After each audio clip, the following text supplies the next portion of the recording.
It is my unique honor to address you on this day. This is the third anniversary of our nation's independence, both as the president of our dear country and simply as a fellow Nigerian. On this solemn yet hopeful day, let us commend our founding fathers and mothers. Without them, there would have been no modern Nigeria. From the fading embers of colonialism, their activism, dedication, and leadership gave life to the belief in Nigeria as a sovereign and independent nation. Let us, at this very moment, affirm that as Nigerians, we are all endowed with the sacred right and individual gifts that God has bestowed on us as a nation and as human beings. No one is greater or lesser than the other. The triumph that Nigeria has achieved shall define us. The travails we have endured shall strengthen us, and no other nation or power on this earth shall keep us from our rightful place and destiny. This nation belongs to you, dear people. Love and cherish it as your very own. Nigeria is yours. Nigeria is remarkable in its formation and essential character. We are a broad and dynamic blend of ethnic groups, religious, tradition, and cultures. Yet, our bonds are yet intangible, strong, invisible, yet universal. We are joined by a common thirst for peace and progress, by the common dream of our prosperity and harmony, and by the unified ideas of tolerance and justice, forging a nation based on the fair application of these noble principles to a diverse population has been a task of significant blessing, but also serious challenge. Some people have said an independent Nigeria should never have come into existence. Some have said that our country will be torn apart. They are forever mistaken. Here, our nation stands, and here we shall remain.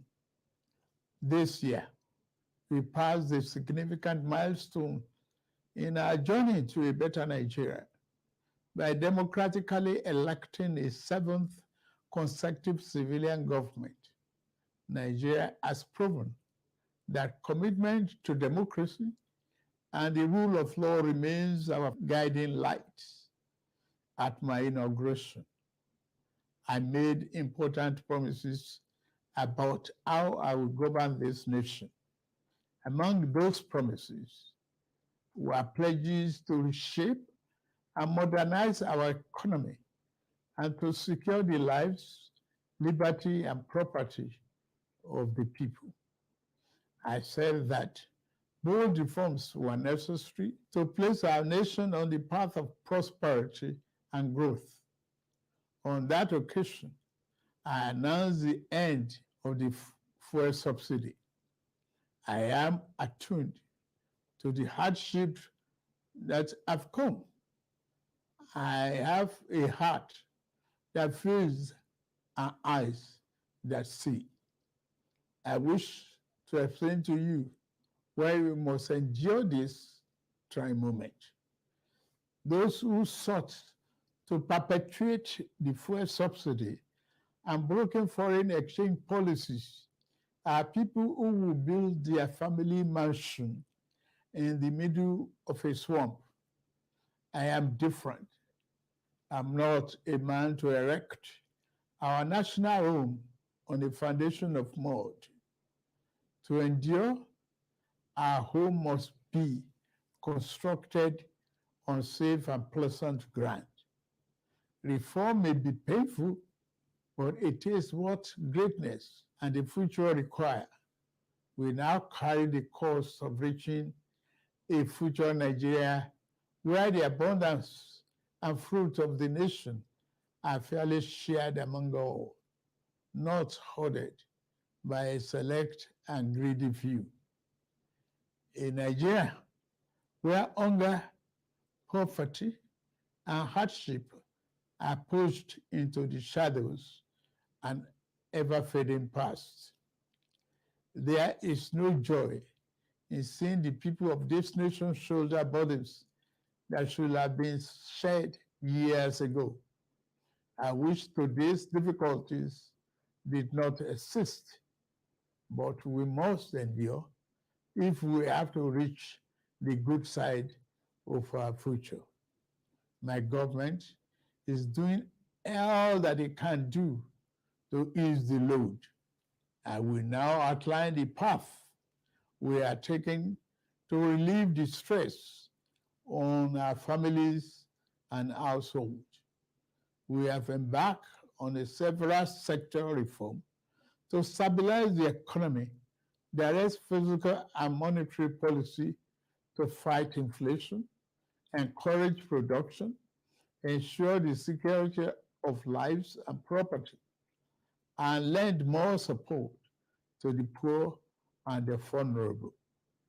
Based upon our talks with labor, business, and other stakeholders, we are introducing a provisional wage award increment to enhance the federal minimum wage without causing undue inflation. For the next 6 months, the average low-grade worker shall receive an additional 25,000 naira per month. To ensure better grassroots development, we set up an infrastructure support fund for states to invest in critical areas. States have already received funds to provide relief packages against the impact of rising food and other prices. Making the economy more robust by lowering transport costs shall be key. In this regard, we have opened a new chapter in public transportation through the development of cheaper, safer, compressed natural gas, CNG, buses across the nation. These buses will operate at a fraction of current fuel prices, positively affecting transport fare. The new CNG conversion kits will start coming in very soon, as all hands are on deck to fast-track the usual lengthy procurement process.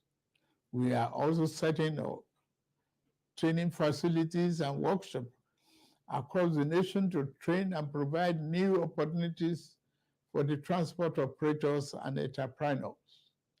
This is a groundbreaking moment where, as a nation, we embrace more efficient means to power our economy. In making this change, we also make history. I pledged a thorough house cleaning of the den of malvisions the CBN has become. That house cleaning is well underway. A new leadership for the central bank has been constituted. Also, the special investigator will soon present its findings on the past lapses and how to prevent similar recurrences. Henceforth, monetary policy shall be for the benefit of all and not the exclusive province of the powerful and wealthy. Wise tax policy is essential for the economic fairness and development. I have inaugurated a committee on tax reform to improve the efficiency of tax administration in the country and address fiscal policies that are unfair or hinder the business environment and slow our growth. to boost employment and urban incomes. We are providing investment funding for enterprises with greater potential. Similarly, we are increasing investment in micro, small, and medium-sized enterprises. Commencing this month, the social safety net is being extended through the expansion of the cash transfer programs to an additional 15 million vulnerable households. My administration shall always accord the highest priority to the safety of the people, inter-service collaboration, and intelligence sharing have been enhanced. Our service chiefs have been tasked with the vital responsibility of rebuilding the capacity of our security services. Here, I salute and commend our gallant security forces for keeping us safe and securing our territorial integrity. Many have paid the ultimate sacrifice. We remember them today and their families. We shall equip our forces with the ways and means needed to perform their urgent task on behalf of the people. We shall continue to make key appointments in line with the provision of Constitution and with fairness towards all men, women, youth, and physically challenged shall continue to be given due regard in these appointments. May I take this opportunity to congratulate the National Assembly for its role in the quick takeoff of this administration through the performance of its constitutional duties of confirmation and oversight.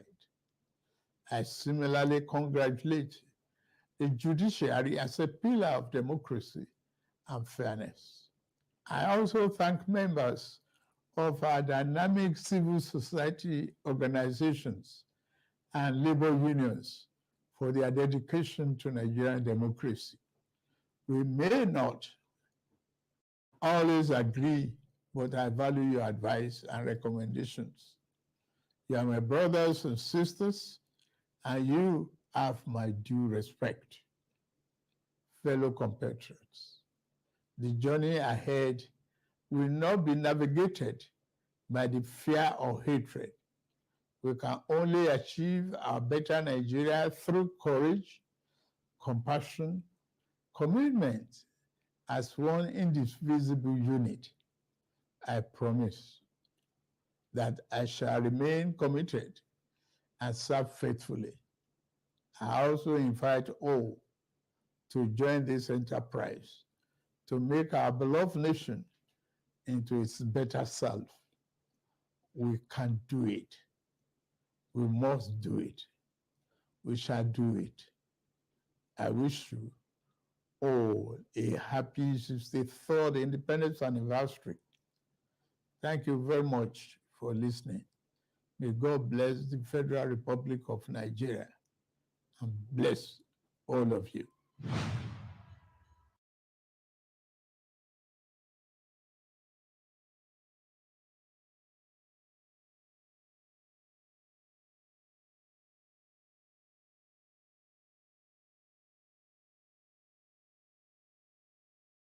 I'm muted. Sorry. Greetings, everyone out there. I thought I should stream this. We are going to be having another stream this evening regarding the Independence Day and various other topics. But I thought I should highlight this because of something I saw this morning on the news and how they were discussing issues relating to national security. So I wanted to share some of the information that came out on the news on how they were discussing our national security as part of the issues we have been having. And if you notice the speech that he just gave, there is barely any mission. The only thing he said was, "Oh, some people say we are going to be there, we are going to be gone as a nation. Oh, we are still here." Some people said that we are not going to last. Oh, we are still here, and we are diverse people, we want peace, and that's it. And we can do it. What there is no mission, there is no purpose. Everything that has happened in the last 4 months or so has led us to a worse state of affairs. And there is no clear path out of what he's just read. No, nothing. I just found out today from the news that in the Buhari administration, throughout, while we were having insecurity, a lot of things was going wrong in the country, kidnapping, Boko Haram and all the rest. They managed to recruit throughout that period just 20,000 police officers, which means the police numbers actually reduced because people are retiring every year. This is the problem I keep saying in this country. And one of the excuse the official that was analyzing this stuff on the news gave was that they were having arguments at the police institutions that are supposed to be responsible for recruiting officers.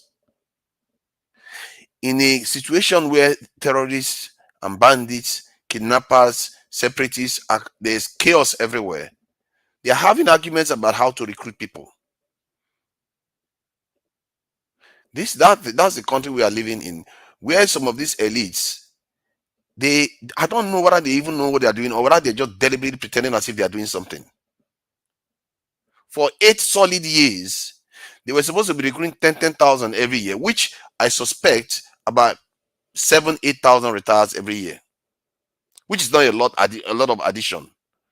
But no, they didn't even add 20,000. They added only 20,000 in about 8 years, arguing amongst themselves. That is a country that we are dealing with. Some of these elites that don't seem to understand that national security is very critical to our economy. I can't, for the life of me, understand it. And one other information that came out today was that Nigeria uses 20% of its military to fight terrorism, and which is not surprising. I've always said it that given the military size we have, we are not fighting terrorism with the forces that we think we have, because the other forces are basically securing national assets.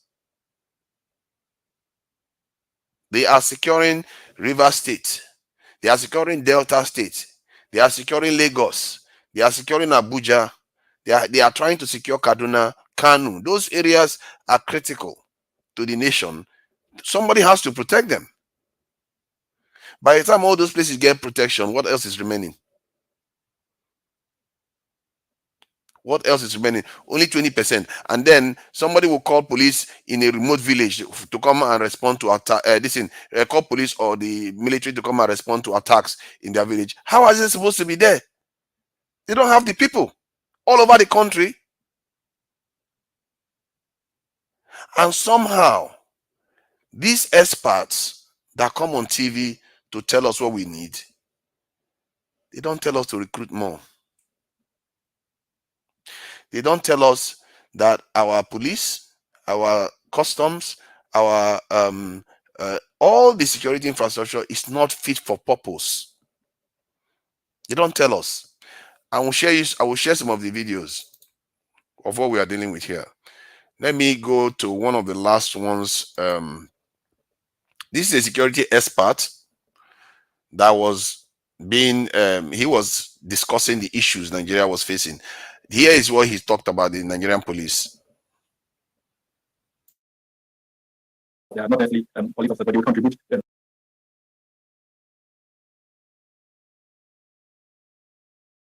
towards the community policing philosophy. Sadly, neither of these components is effective. I'll tell you that they've been achieved, quote unquote. In other words, the structures are there, but for each one of them that you pick, there were challenges that prevented them from becoming effective. Second point is the desire by that administration to recruit 10,000 policemen every year. And sadly, that was mired in argument. And in places that should not have argued about it at all, because they were the beneficiaries.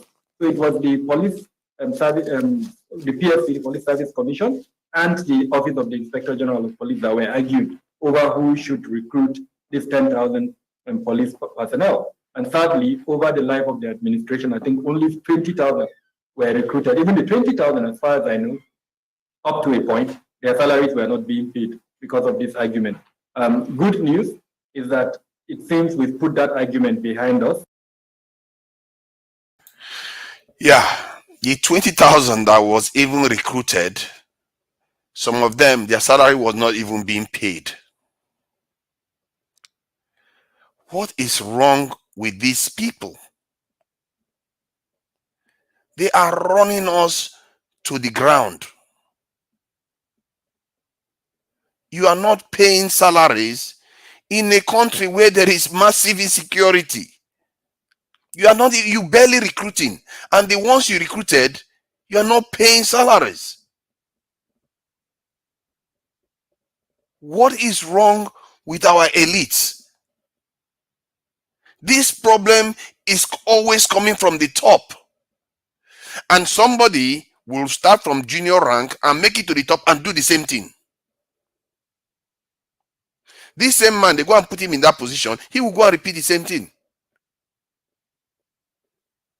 What is going on at the top there? Now, let me share one other information that he brought out. Let me see. Another area, let me see what it says here. I think it was, he kept talking about MOE. I think that was memorandum, something about measurement and something, an evaluation. That's to measure the performance of the military. That is the very, very important thing that you have to worry about when coming to your national security. You have to worry about that part, to measure the performance of the military. Of course, the measuring performance of the military is fine, but we know the performance of the military for the last 8 years already. What is there to measure? People are getting kidnapped left and right. You are supposed to reinforce them. They can't be in all the places. Look at how big, look at where they are training just now. Look at the space behind them. How can they be everywhere at the same time? And that is just within the camera this in shot. If you look at the entire country, how can they be everywhere at the same time when they have to protect national assets? You don't have enough people, and this security expert, not once did he say we need more soldiers. Not once did he say that. And this man is very much aware that Egypt, that is half of our population, has more than 6 times the number of soldiers we do. And Egypt, most of Egypt is not even habitable. Most of Egypt is desert. If I'm not mistaken, almost 80% of Egypt is desert. And even with that small area that they have, they use almost 6 times more men and women to protect it. And this security expert, for once, didn't say that. All he is more worried about is measurement of this performance. Let me just play this. They follow it up with measures that will allow for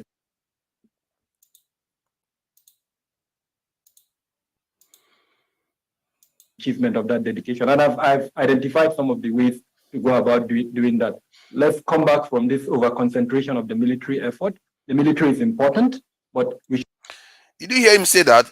Let's come back from the over-concentration on the military effort. He literally said that.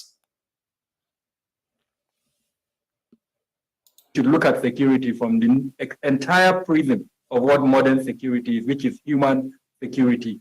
Let's give every component of security its place within the national security architecture and look at them with M&E components, key performance indicators, measure their contributions, and where we find persons who are failing, who cannot contribute as much as they want, we show them the way out. Honestly, it's as simple as that.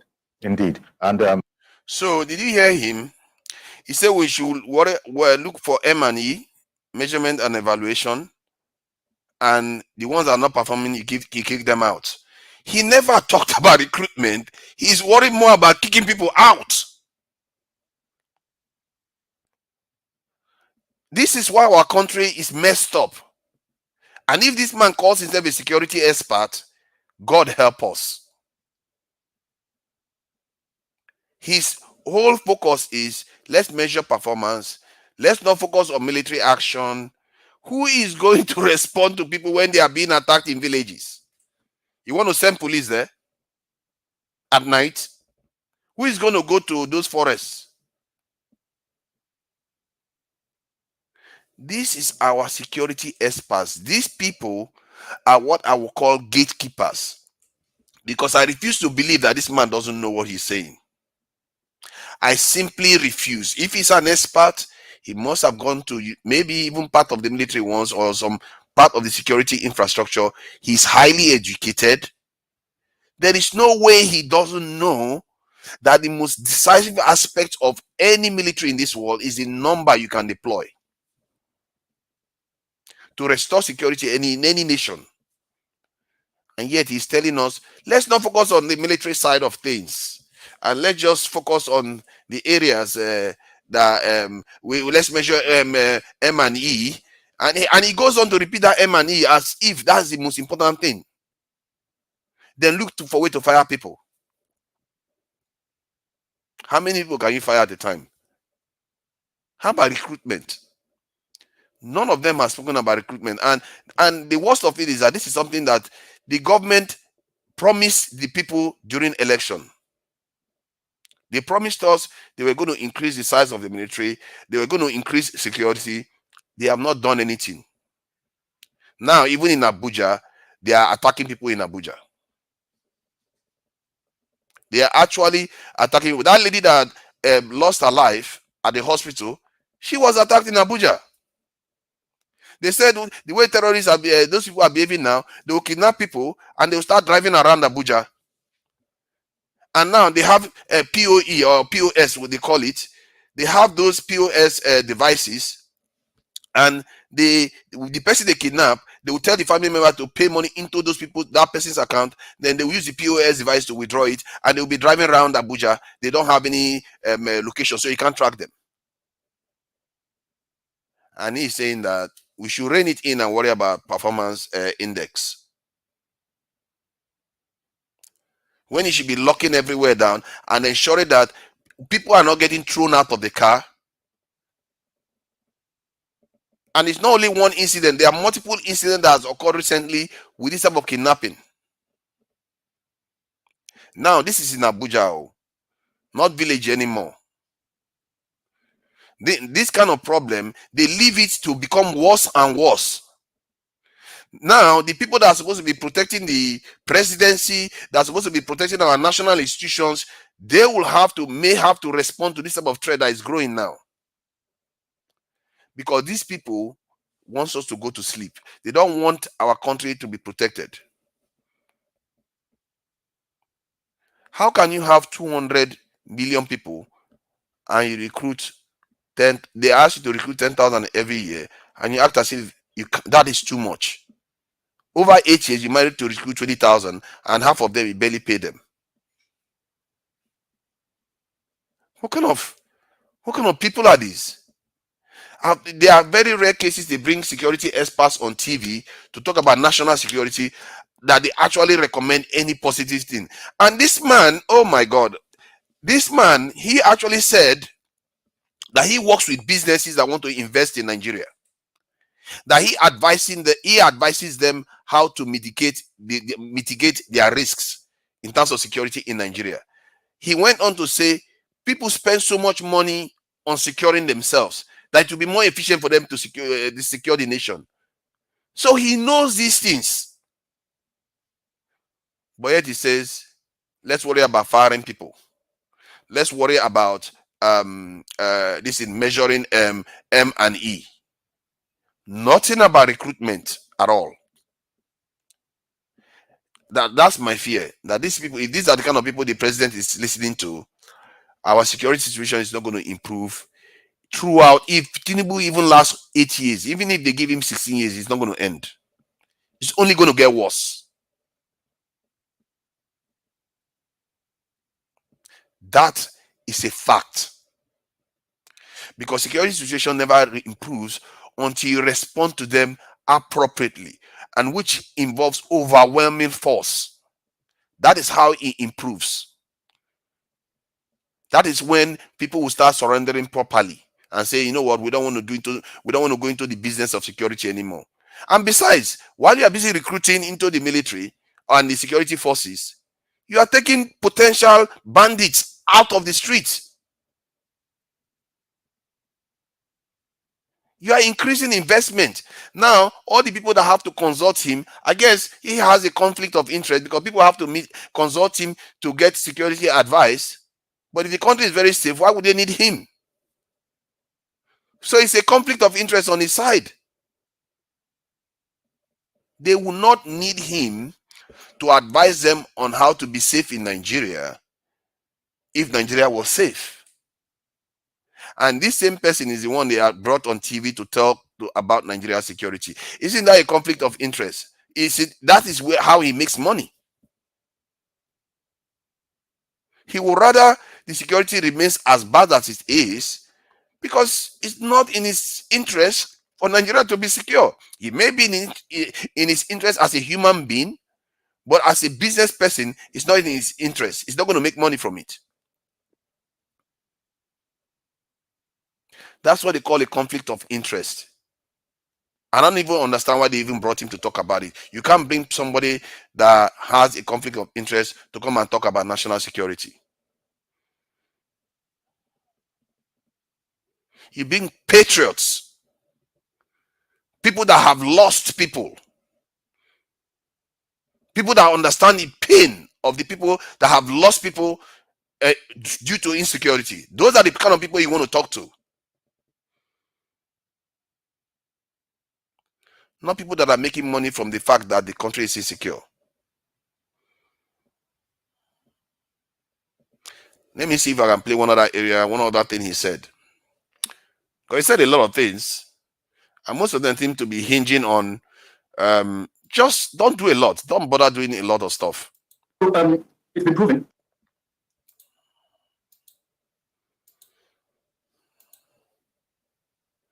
through studies that fighting terrorism, counter-terrorism, and anti-terrorism require maybe just about 20% of military force. The rest of the 80% is actually from the whole of society elements. And I think that is where we got it wrong in Nigeria. Dare I say it? I know it's an awesome thing to say, but the point has been made that these people are not they're not foreigners.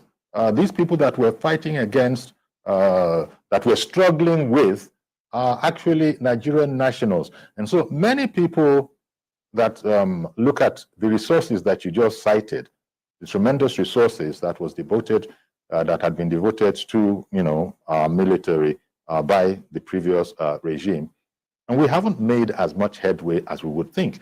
And when we question people who should know about it, they say, well, there is no doubt that the Nigerian army is able to do the needful if only it had, quote unquote, a free hand.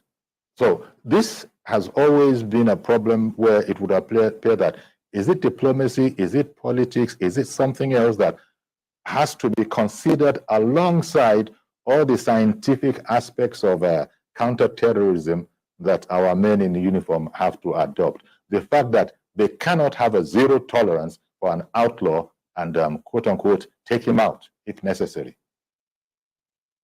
So it's been proven through studies that fighting terrorism, counterterrorism, and anti-terrorism require maybe just about 20% of military force. The rest of the 80% is actually from the whole of society elements. And I think that is where we got it wrong in Nigeria.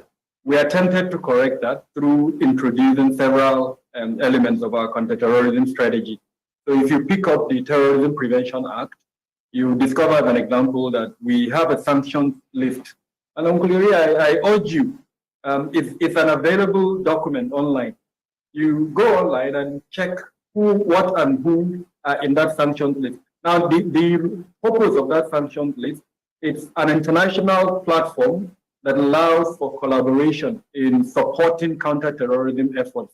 In other words, individuals and groups that are named in that sanctions list are eligible to the whatever anti-terrorism or counter-terrorism measures we're implementing in country. And I was a little bit shocked the last time I looked at that sanction list at how bare it is. It has a history in the sense that there is a sanctions committee. That committee are the ones who are supposed to recognize through law. Of course, the Attorney General of the Federation is the first person who recognizes, for instance, or listens to a petition regarding the activities or functions of a particular individual. And then, it goes through a process, and then that individual or that group or that company is added to that sanctions list. And then the whole weight of our laws will now befall that, and not just ours, the international community too that are fighting terrorism. Now, sadly, just like a lot of things in Nigeria, we've done the process, but we are not implementing it the way it should be. The list is a little bit vague, it's there, and that therein lies part of our challenge. For some reason, the military has put itself in the forefront of this challenge, and it shouldn't be. It should be a whole of society approach that uses all the elements, including legal, economic, and of course the military elements. So just to give you a sense of what I'm trying to say, if a particular individual like Dogo Gide, that we all agree should be on that list, and that is not on the list at the moment, if he's entered into that list, it means all the elements of society, the security elements, the media, everybody, in fact, is able to contribute to bringing down Dogo Gide. He has businesses that he is running at the moment. Some of us know those businesses. Why are those businesses allowed to run? It's not the military that should go and stop those businesses. It's an element of a combination of both the federal elements as well as the state elements where those businesses are operating. So I don't know if that has answered your question, but the point I'm trying to make is that this emphasis on the military support or contribution to counterterrorism, we should come back from it. We should. Your question, but the point I'm trying to make is that this emphasis on the military support or contribution to counterterrorism. You see, these are the faces that I remember. And sometimes we are very quick to forget the people that are suffering in the country. We are very quick to forget.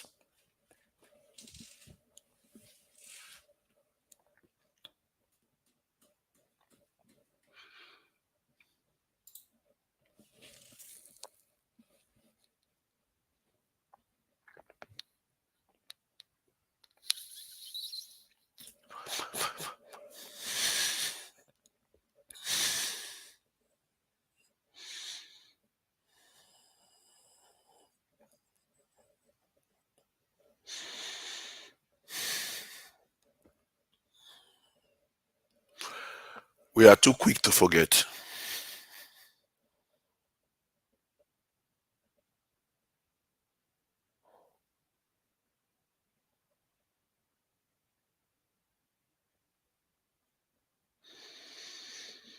How do we remember Mohbad so much, but we can't remember the wailing moms, the girls, innocents every day?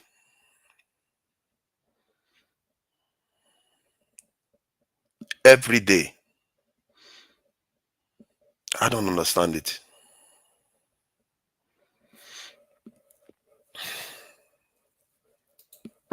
We should come back from it. We should look at the real elements. We've got a law. The law is very clear about how to tackle terrorism. The law is very clear about how you should categorize an individual, a group, as a terrorist group. And once that is done, then, of course, the next thing is to use the existing laws to go after that person. Now, we're not doing very well in that regard. Yeah, indeed. Thank you very much, Mr. Adamu, because you have indeed, also, speaking diplomatically yourself, necessarily, I got you, because for a long time, they were known, these people who are fighting their own fatherland, you know, they were referred to as unknown soldiers. But there are many who have said that is a misnomer because they are known. Whether we are ready to do anything about it is the further challenging position that they put forward. And as is well known, there are many that are really making a killing, business-wise, if you want to call it that, from the continuing of hostilities. If Nigeria were certainly to become peaceful today and for there to be no iota of insecurity, it is said that there are a lot of billionaires that will suddenly be out of sorts. And the skeptics particularly put this forward.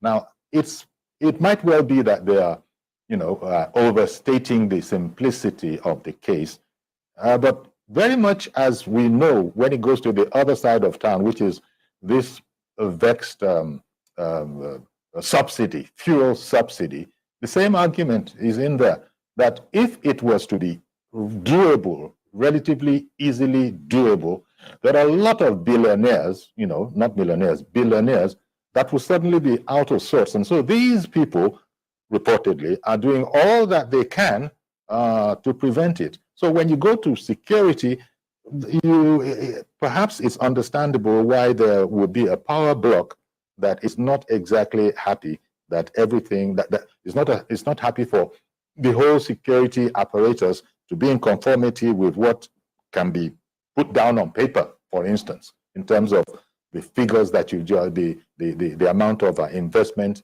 in this cause that you cited from the previous administration, right into the Tinubu administration, who is saying that he will do all that he can. Well, it remains to be seen how much of that all can actually be deployed and for us to still have the stability that we require to get on with the rest of our lives.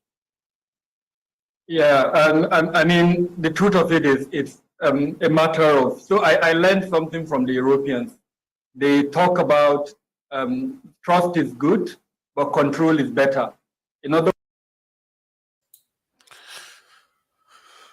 You just heard what he said. I'm sorry because sometimes I really hate to see those images and they are burnt into the back of my mind. And I don't understand how our people can be so callous. And what we saw there is minor compared to the visions that are possible. If we don't address these issues, it just keeps going on and on. And this official just said, the journalist just mentioned about conflicts of interest. Basically, if people are making money from me, they don't want it to end. And he is one, the person you are talking to is one of them. And he goes on to say, I think about what the UK, this thing, we have to, trust is good, but control is better. This is the national discourse. This is what I call a kind of shielding our people from the realities of the world. They lie to us every day. They don't tell us what is truly wrong with our society. None of this is said today will fix anything. It won't fix one thing at all. I'm just fed up of hearing their nonsense. And the reason why I'm streaming this, so that Nigerians, the few people that listen to this, they get good at listening to when these people are lying to them. Because they'll bring experts in. You think that expert is non-partisan or he has your best interests at heart. These people, I don't know whether they have been bribed or threatened or they're just willfully blind to reality. I don't understand it. Maybe they're just willfully blind because I didn't know all these things 4 years ago. Maybe that's what he is, but he's an expert. He's the one that has been in the military or one of these security services, and he actually makes money from it. So he should know better. He should know the practices, what people overseas do. He's talking about foreigners right now and what they do. Is that how the UK behaves with their national security? Do you see that women wailing every day because they've just lost loved ones that they have to worry about whether their loved ones survive or how much they have to pay to get their loved ones back? That the Nigerian government would hardly be able to rescue them. Out of all the people that have been kidnapped, all the stuff that has been happening in Nigeria, how many of them have the Nigerian state rescued? Maybe 10% if you are lucky. The families have to pay. An industry is growing under our nose, and while the establishment fiddles. So now let me share something that baffles me about, because I'm going to use Egypt as a correlation. This is Egypt. This is a country, on average, is half the population of Nigeria. And their GDP is less than that of Nigeria as we speak. I think maybe next year, because of what this government has done to the Nigerian economy, is going to come down. Our GDP is going to come down versus Egypt's. But our GDP was bigger than that of Egypt this year. And look at what Egypt did. They are not at war. This is 1994. There is no war going on. From 430,000 soldiers, the next year, 600 and something thousand. Just about 200,000 soldiers in 1 year they recruited. Let me show that again, so people are not making it look like I'm making it up. Let me zoom in again so we will see it. And this number that you see here, these are the active ones. This number is higher than that of Nigeria by about 2. That's Egypt. That is twice that. Egypt is half the population of Nigeria, and most of Egypt is desert. And yet, look at the number of soldiers they have. It's twice the number that we have. It's twice the number that we have. And that was in 1994, when their population was even less. Within 1 year, they recruited just about 180,000 soldiers. In 1 year, they did that. And then next year, from 610,000, it went to 672,000. That's 62,000 in 1 year. So within 2 years, they recruited almost 250,000 soldiers. That's the entire size of our military. That size of military is bigger than the entire size of our military. They did it in 2 years. And there was no war going on. The only problem they had then was terrorism. That was a terrorism issue just like Nigeria has now. As a matter of fact, the Egyptian one is even less, because the terrorists was not taking territories from them. The terrorists in Egypt, they were not taking territories. They were not collecting tax. And they were not taking women and raping them and having children with them. They were not doing those things. And yet, look at their response to it. 250,000 in 1 year. And Nigerian police could not recruit proper 20,000 that they can pay in 8 years.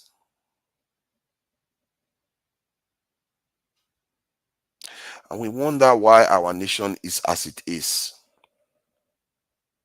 Nobody is holding them accountable for that. And when I say these things, we forget what is lying behind all this discussion. There are real human beings, actual human beings suffering out there. Our own people. They will take them inside bush. They don't know whether they're going to survive. Some of them, they have children with these people. Some of them, their family pay for it. Some of them, they perish. Can you imagine your own family, your own child, you send your child to school and the child disappears, never to return? Some of them, multiple children. And the next time you see them again, maybe 10 years later, they've had children with a terrorist. Or some of them, you never get to see them again because they lost their lives. And your government, their response is basically remaining standstill. Not much changed. People are still being kidnapped this year, even this week. I guess this week, today is Sunday, so it's not necessarily this week, last week. When are we going to decide that, you know what, we need to hold the government to what they promised? This is not like airy-fairy promise that they made. They didn't make airy-fairy promise. That's the beauty. They didn't say, I'm going to secure the country and that's the end of it. They actually said they were going to recruit more. They talked about the numbers, but they are not doing it. Why are we not saying, you promised us this, why are you not doing it?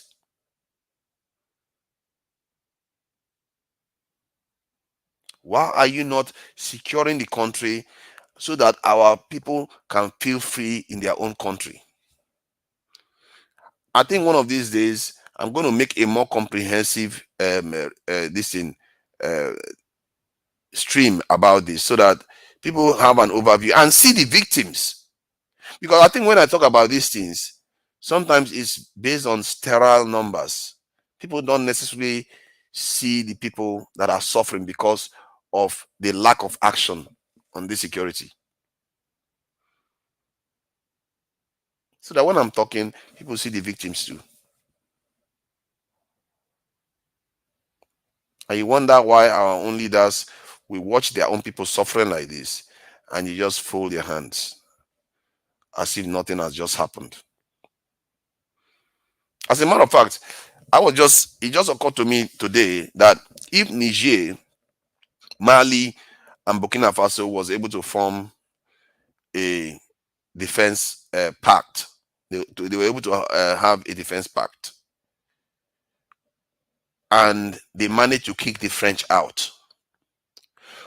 From what a former presidential candidate said to me when I asked him about why West Africa and Nigeria didn't have a defense pact whereby attack on one is an attack on all, he said it's because of the Francophone countries. That some of them have defense agreement with Francophone countries. But now they don't. 3 of them don't now. Isn't that an opportunity for Tinubu to say, you know what, let's bring them under our sphere of influence and have a defense pact with 3 of them? Now you've taken 3 out of the hands of the French completely. Instead, he flew to France. He flew to France. He was in France for how many days? That was an opportunity for Nigeria to take Niger, Mali, Burkina Faso out of the hands of the French. Bring them under the sphere of influence of Nigeria. Defense pact, you attack one, you attack all of them. Suddenly Nigeria becomes stronger. And now that area, that Sahel area that is causing problems, we will start rolling them back. But because our leaders are not alive to us, for some reason, I don't understand it, they are not alive to us. That is strange. It's like they don't care about their own people. That is literally it. Because how can you see your women weeping, men weeping, praying because they lost their children, family member, and what you do is practically nothing about it? Nothing. That is literally what they are doing. They do buy aircrafts, but in the bigger scheme of things, they are not responding. Like this graph indicates. Look at what is happening here. 1 year. Why is our government reluctant to do what needs to be done? Why is the media not asking them this critical question? Why are the journalists not pulling this data out and showing our leaders that how is it that Egypt is able to do this? How did they do this? Why are you not learning from that? Was it another official that was talking about? Let me even go back to that video. Because one of the first things he said when he said that, the stability that we require to get on with the rest of our lives. Yeah, I mean, the truth of it is, a matter of, so I learned something from the Europeans. They talk about trust is good, but control is better. In other words, So he does know Europeans are there. He does know. You see, sometimes this is what baffles me. They are fully aware of the presence of Europeans in this world. So they are not ignorant that the war is happening out there. But they refuse to tell our people that this is what needs to be done. And how about the journalists? Don't they have social media? Don't they have internet? This is widely available information. You could have questioned him and said, why are we not securing our people? Even if you have to ramp up the security posture for 5 to 10 years to just calm everything down, then you downscale it again. But no, they leave it so that our people feel scared to stay at home and our people are running overseas. What is the sense in this? Our economic activity is being affected.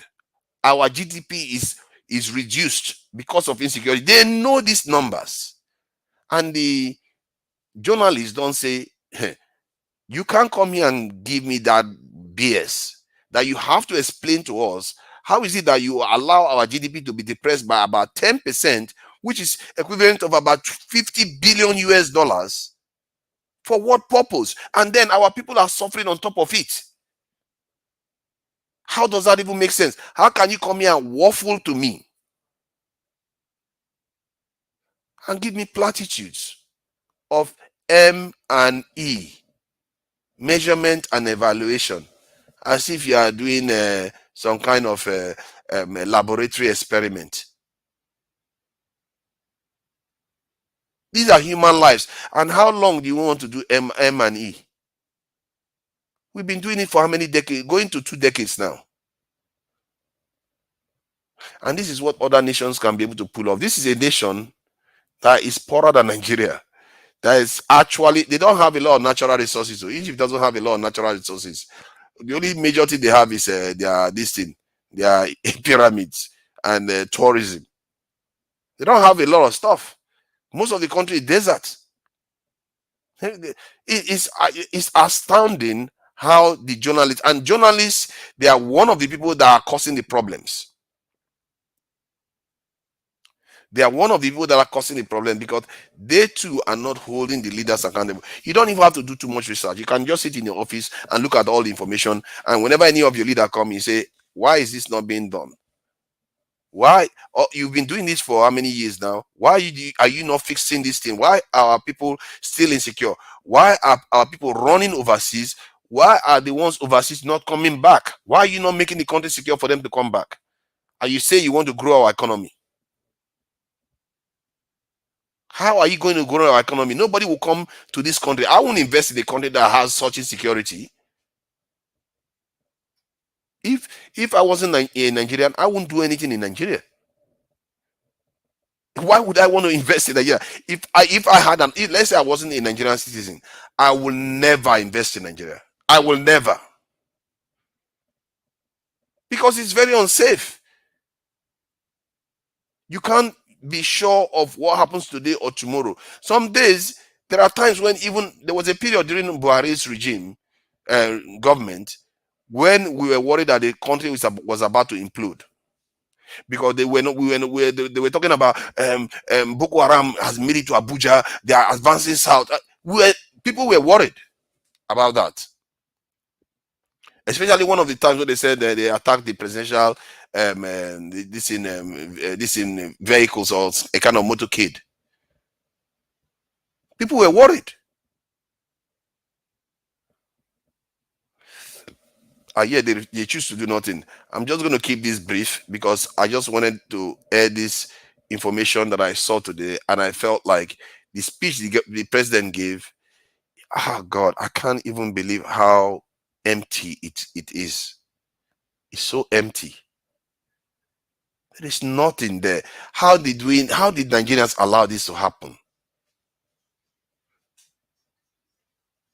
How did Nigerians allow this type of leaders to a kind of hoodwink them to get themselves elected? They just come every year, they play tribal politics, they play religious politics and get themselves re-elected, and they don't actually want to execute what they said they're going to execute.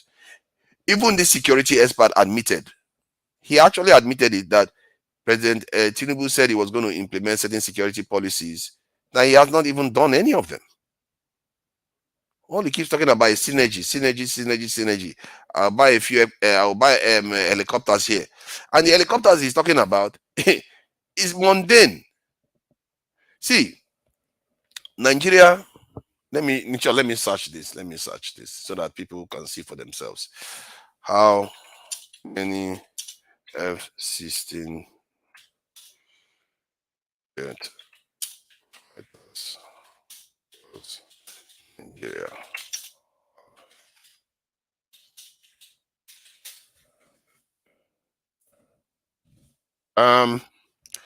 You see, I asked how many F-16 jet fighters does Nigeria have? I think it's practically zero. Can Nigeria get this Viper? So they are asking whether can we even get it. They are having a debate whether they should buy 1 or 2 or 3 aircraft. They don't have it. Now let me replace Nigeria with Egypt. This is African country. Oh. They don't have resources like Nigeria. They don't have the population like Nigeria. Look at this. Egypt operates 220 F-16 jet fighters. You wonder why Egypt doesn't have a security problem? This is why. Why is everyone else, especially that is not black, are like this? The same continent too. If I go to Sudan that is black right now, the number completely turns around. Let me change that number to Sudan.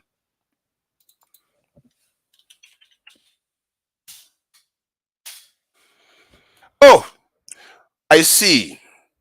They are debating it. They probably don't have anything to offer there.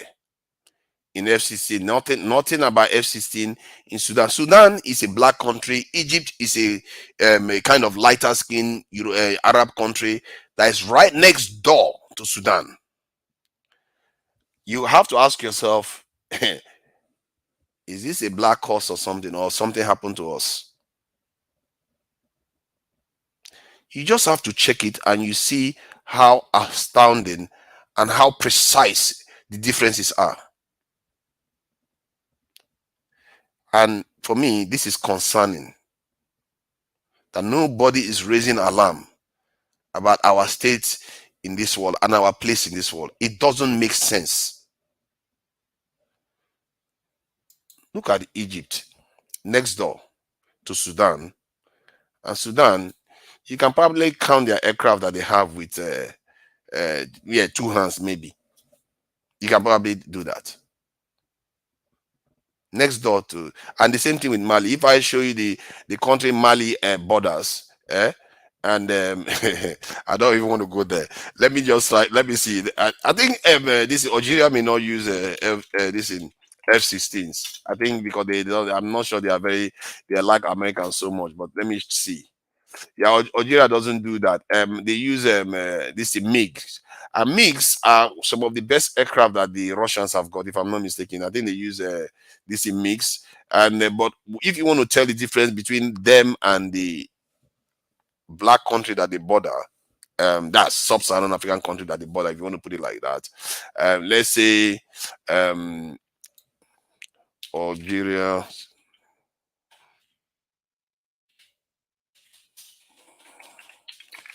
That is the one that will be revealing. Oh, look at Algeria. That is for the army alone. 460 something thousand. That is more than Nigeria's by more than twice. And their population is about 30 something million, which is almost 6 times less than our population. And that is the army. Now, I will go back to this thing. Let me replace this with Mali. Next door to Algeria. The only difference is their color. 19,000. What is going on?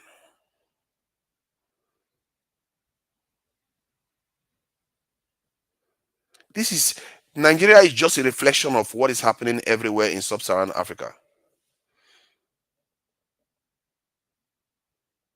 And the only country that seems to, which I found out recently, that seems to have got their act to an extent together was Guinea in West Africa. And it turns out that Guinea was one of the countries that rejected the French neo-colonial contract, and the French punished them for it. And they have, in terms of population to the size of their military, they have the best in West Africa, even more than Nigeria. If you check this in Guinea, I don't know how to, I think Guinea military size, that is relatively high. Oh, that's 13,000 actually. That's not too high. I don't know which Guinea this one is. That's 13,000. But their population is very small. So I think, let me see, their population appears small. So let me see population. If that one too is quite, I think their population is quite low. Yeah, it's 13 million. So 13 million versus, that's 13,000 reported Guinea armed personnel. That is also very low actually. What am I saying? That's reserve personnel. But by the number that I did, that is, oh goodness gracious. Military size. Yeah, that's 13,000. That is still very, very low. That's rubbish.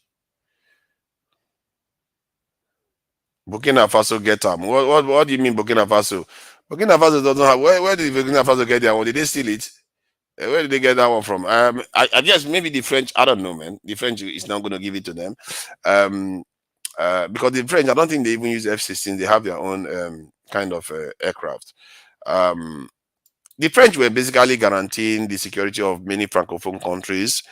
And I regret to say that many Anglophone countries are also relying on the British or the Americans for their security. This is why we are not necessarily free as a people.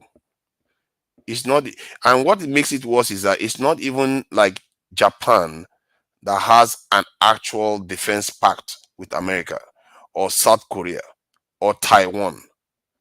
They get the best from us, and we don't get anything from them. But the way the Japanese and South Korea and Taiwanese one works is that they get the best from the West. That's why they are developed. That's why they are doing well. But they didn't give us any defense pact. So they get the benefits of controlling, influencing us, but we don't get the benefits of the development and actual security guarantees. We don't get that. We have the worst of both worlds. That's the worst thing, and that's the worst place to be in this world. If you look at the countries that have gone on to do well, they form proper alliances with people. If you want to say you want to be friends with America and the UK, be friends with them and develop yourself. Don't be friend with people that won't let you develop. Make it so that it's like the type they have with the Japanese, the Taiwanese, the Singaporeans, and the South Koreans. They do have good relationships. The West is not just evil.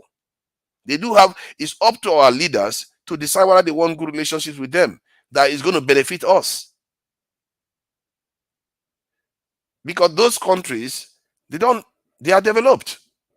Nobody can tell me that Singapore is not developed, or Japan, or South Korea. They are all very, very developed. So why is it that our relationship with the West is killing us?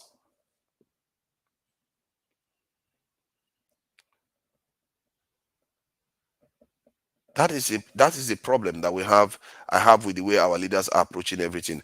I don't understand why they feel they cannot do it the way the Japanese do it. This fake non-aligned movement that they call non-aligned movement is a kind of a trap. They put countries that they want to get all the benefits from, but not necessarily give them any of the benefit that they are entitled to because of the closeness they have to the West.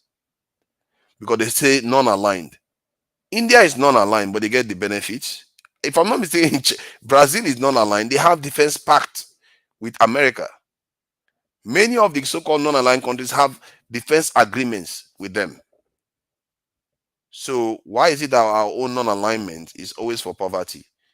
Why is it that all West Africa, Central Africa, East Africa, Southern Africa, the kind of alignments we have with them is for poverty and lack of development? Come on. We can't keep living like this, and we have to start holding our leaders accountable. And I think with this government, they promised something, and we should hold them accountable to their promises. If they promise you something and you don't hold them accountable to it, they don't blame them when they break it next time. It's just simple, because this is our own duty to hold them accountable to what they promised. It's our duty to hold them accountable. If you promise us that you're going to get into office and do so and so and so, ABC, we have to ask for that A and B and C. You can't just let them get away with it, because next time they will do it again, and then the trust in government will break down even further, and it's going to lead to anarchy, and we would have been partly responsible for it. I am putting my voice out here. I am saying that I'm going to hold him accountable for what he promised.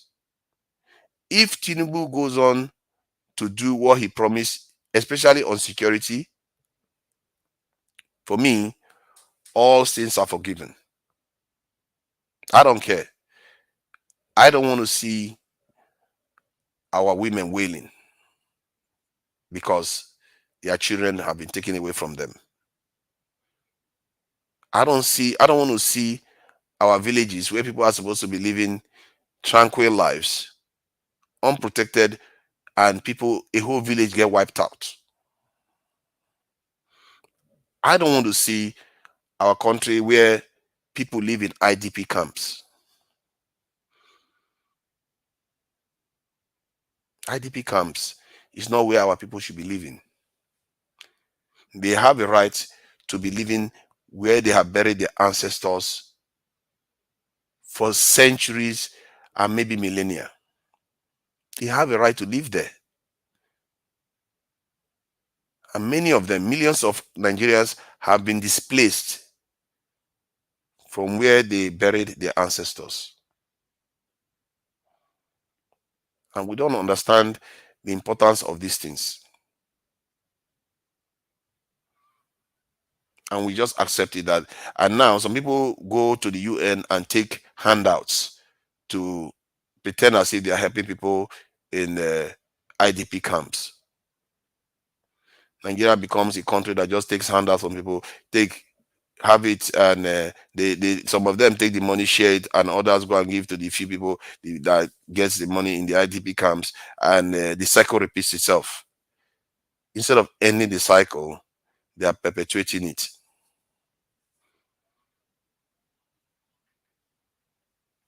We have to hold them accountable. It's on us. We have to keep reminding them. And anybody that is on any of these TVC, Arise News, if you have any chance to interact with them, ask them to question their leaders on the security policy that they promised Nigerians. Why are they not recruiting into the military? Precisely that one. Because everything else, they are trying to dance around this thing. Because no matter how advanced they tell you that they want to make the military, they are lying to you. The moment they start telling you that I'm looking to make the military very, very advanced, I'm going to make it so that they can talk to each other. And the real problem of the military and our security is because there is political sabotage. There is this. The moment they tell you that, they are lying. Do you know how you know they are lying? Because America, with all their advanced technology, Homeland Security, CIA, NSA, FBI, all their security infrastructure cannot tame terrorism just by technology, because they have 10 times more soldiers than Nigeria. They spend infinitely more than Nigeria. Why do they do that? Why didn't they just say, let's just rely on technology to take care of it? Technology will take care. We have the best. We have space satellites. We have all the missiles that can reach everywhere. We have jet fighters that can reach everywhere. Why do they need all those people? Why do they need 2 million? America, with all its advanced technology, they still need 2 million. Not to mention all the other forces that are dotted everywhere inside their country. That's how you know your leaders are lying to you. The moment they tell you it's technology, that's the first lie. The moment they tell you it's synergy, it's another lie. It's not what is going to solve the problem. They are not looking to get you. They are looking to see whether they can use that to kind of reduce the terrorism, but they are not looking to free up our people, so that we can start taking care of ourselves. That is the fair. The moment they tell you those things, they are lying. Because all the advanced countries have them, but yet they have more people. That's the critical ingredient that we don't have. Why is it that all these technologically advanced countries have more people than us in their military? They should have less, shouldn't they? If our Nigerian government, they are correct, and our so-called analysts that come on TV to lie to us every day. If that is the problem, that man keeps talking about M&E. Do you know the kind of M&E data that comes through the Pentagon or the UK Defense Ministry or the French ones? They have it all, but yet they still have more people. We're not talking about magnitude of just, they have twice more than us. Many times they have 10 times more than us. Why? Look at even Switzerland, that is supposed to be a peaceful country, technologically very advanced, very, very rich country. And go and check their security posture.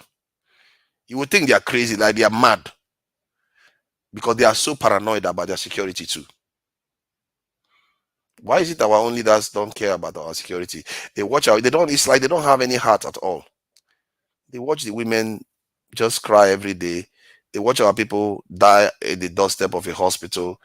They just watch young lives displaced from the country to go and work for foreigners. Was it not one of the panelists earlier on that said when he came to London and visited many Nigerians that are living in London and the UK, he found out that they are living very poor lives? Because many of these people left Nigeria. So some of them were doing quite well in Nigeria. They sold their belongings because they thought the West was going to be better. They sold their belongings, moved to the West, and now they are struggling to make ends meet. It's not because you're not going to get good hospital in the West. It's not because you're not going to get good security. It's not because you're not going to get good schools. You're going to get those things. But by the time you get all those things, which you technically don't need most of the time of your life, in terms of hospital, how many times do most of us go to hospital? We rarely go to hospital.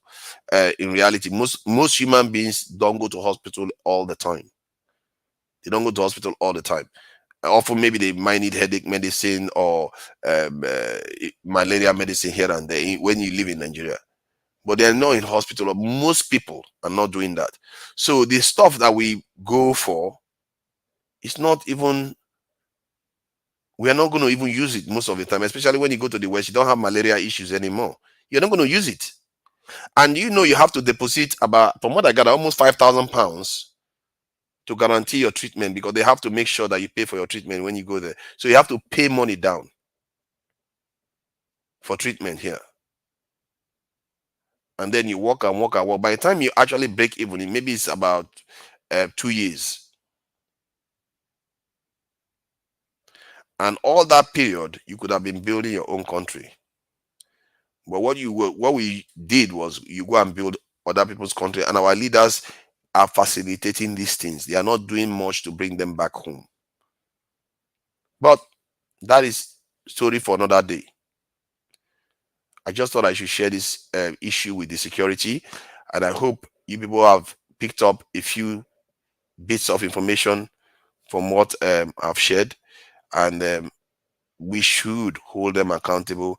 We should do all in our power to remind them of what they promised us and challenge the journalists to question them on what they promised us in terms of increasing the size of the security forces, because that is the only aspect that is missing.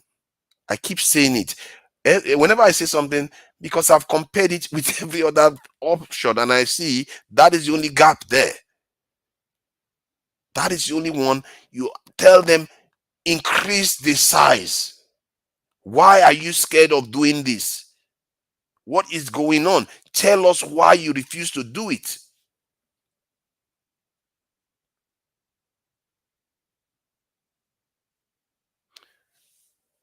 This is how a free nation looks.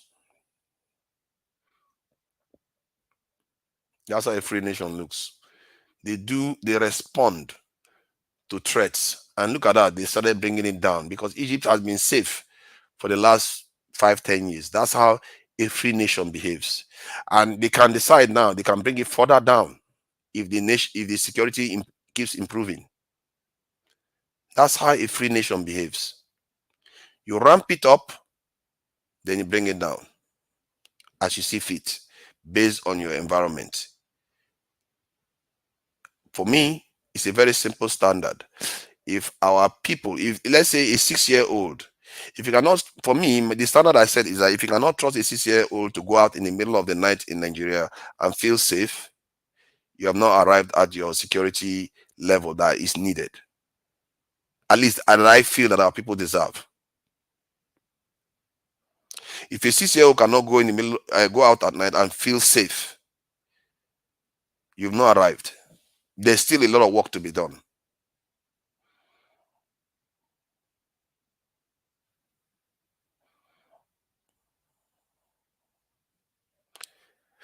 So I'd like to wrap it up here, and we are going to be meeting later on with Dr. Damages. I thank you all for indulging me, and I hope we take this forward because I really do not like to see our people suffer. I'm just watching something on TV right now, and it's not good pictures.